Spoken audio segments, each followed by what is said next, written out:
Now, just like rice, the meaning of Christmas has really always been in contention. I mean, if we look back to the beginnings of the colonization of this country, one of the biggest divides between those early Puritans and the settlers who came after it was about Christmas. Those Puritans were, of course, against it.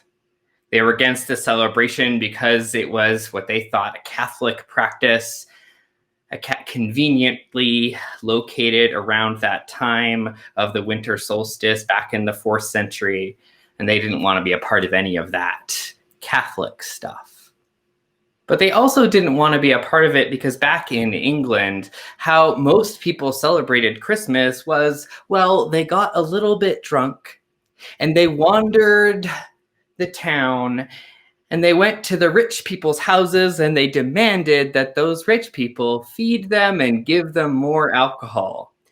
And as you can imagine, our Puritan forebears didn't exactly like that vision either. So Christmas, 2 strikes, you're out. Oh, and of course, the third thing, nothing in the Bible mentioned celebrating Christmas. They were against it. But as it happens, when we try to ban something, it doesn't always go according to plan. And it was actually early Unitarians and Universalists that started to break open this embargo fully on the celebration of Christmas. In 1818, the Reverend Aaron Bancroft, the openly Unitarian minister of the Congregational Church in Worcester, Massachusetts, was advocating for Christmas as a celebration in good keeping with the good values of New England Protestants. He said in that sermon, "Jesus was born into our world.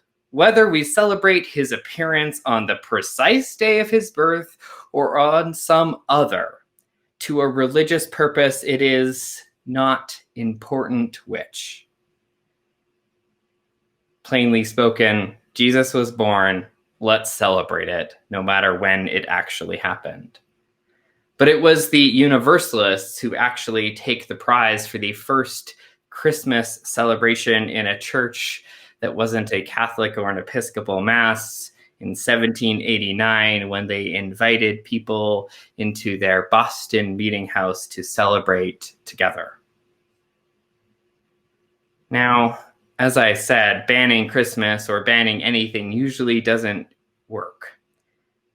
And so those Protestants, as the cracks in the wall of Christmas started to break open, they thought, all right, we better get in front of this. And so they thought they could maybe bring Christmas into the church more fully.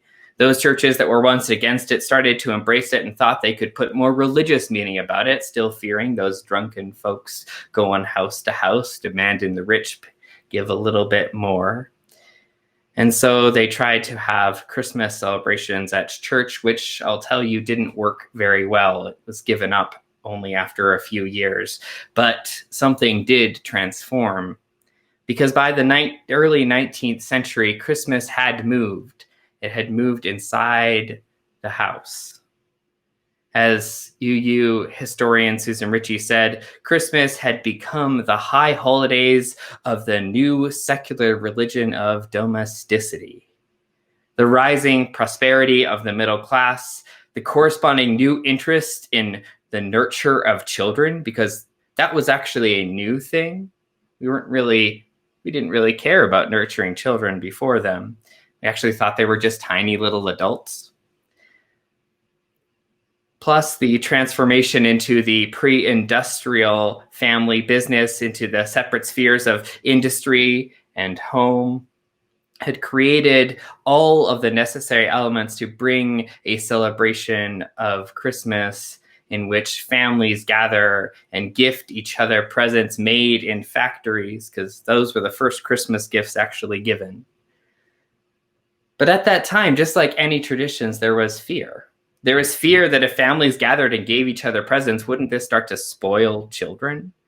And so those 19th century folks put their heads together and thought, Maybe if the presents appear magically under some sort of tree, gifted by some sort of creature or magical being that is not us as parents, then maybe, just maybe, our children won't demand this sort of attention all throughout the year. And so the celebrations of the Christ child, Kris Kringle, and Santa Claus became mainstream. Now, I tell you all of this history not only because I find it fascinating, but because it's important to remember this year that Christmas has never just been one thing. That the traditions and the celebrations of this holiday have been evolving and changing for centuries. Moved back from religious to secular and secular to religious over and over again as it's been transformed through the centuries, impacted by what is going on in the larger culture, industrialization, the changing role of women and men in the workplace, and this year, of course, the pandemic. It's important to remember, I think, that at the first Christmas, there were no traditions. They were making it up as they went along.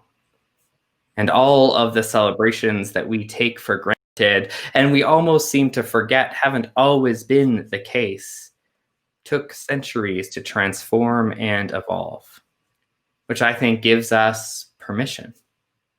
It gives us permission to throw out the rule book and remember that we can have authentic Christmas, an authentic holiday in a new way, because that's what we've been doing for centuries.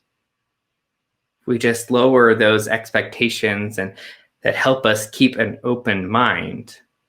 We might find that there is no one right way. And that if we're maybe feeling guilty about not seeing our families this year, we can remind ourselves of the why, that Christmas has always been impacted by the events of what has gone on. In fact, in 1918, when the Spanish flu was moving its way across this country, it started to recede a little bit before Christmas, and some cities and municipalities relaxed their restrictions. And in the new year, a new wave hit.